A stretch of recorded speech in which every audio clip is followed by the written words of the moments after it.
Dani had witnessed the truth of the saying. The difficulty was in figuring out which ones really were innocent.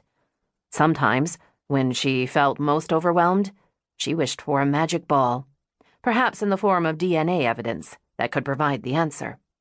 Without it, the truth was often elusive. "Busy?" Dani asked as she entered the office of Bruce Cantor, the director of HIP.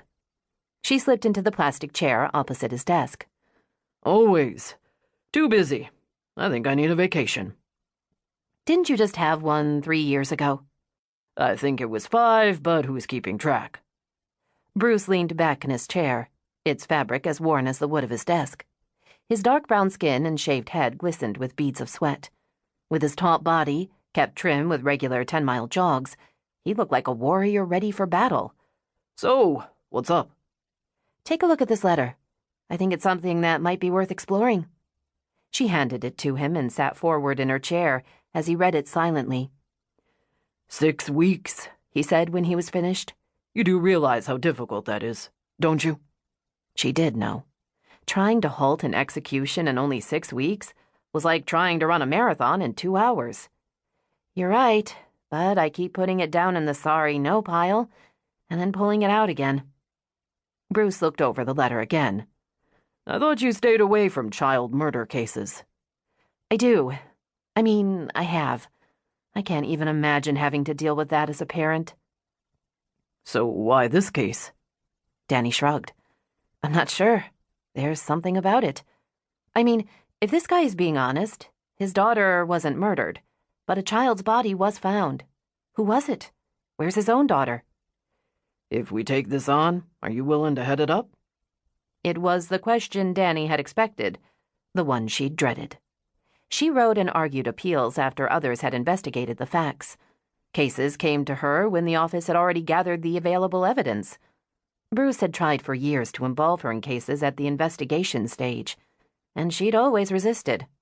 Writing appeals allowed her to leave the office at 3 and work from home, with a minimal amount of traveling. That way, she was home when Jonah got back from school. Taking on a case from the beginning meant being away from her family, sometimes for weeks at a time. Suddenly, she became aware that she'd twirled the ends of her hair in her fingers, a nervous habit from childhood. The thought of taking the lead had triggered a sense of disquiet. "I'll think about it, okay?" "Sure. Just don't take too long. This guy doesn't have the time for that." Dani sighed. "I know. Tomorrow. I'll let you know tomorrow."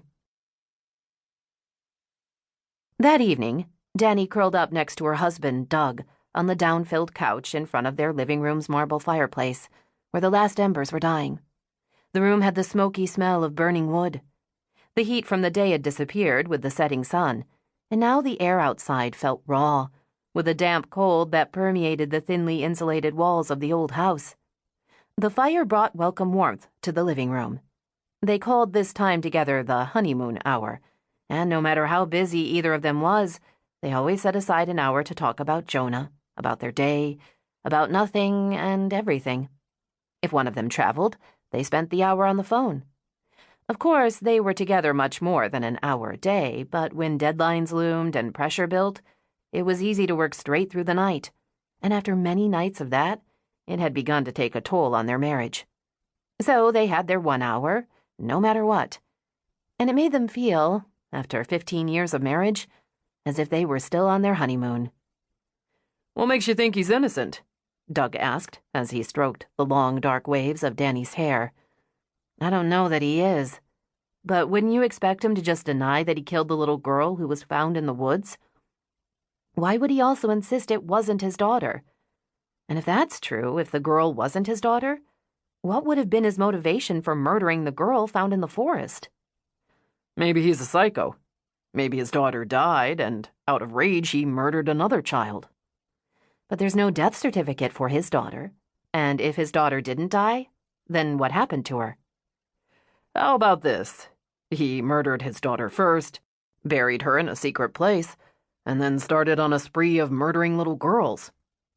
Dani took a sip of Chianti. It was her second glass, and she felt warm and tingly. "You're certainly being ghoulish tonight." "These are the clients you represent."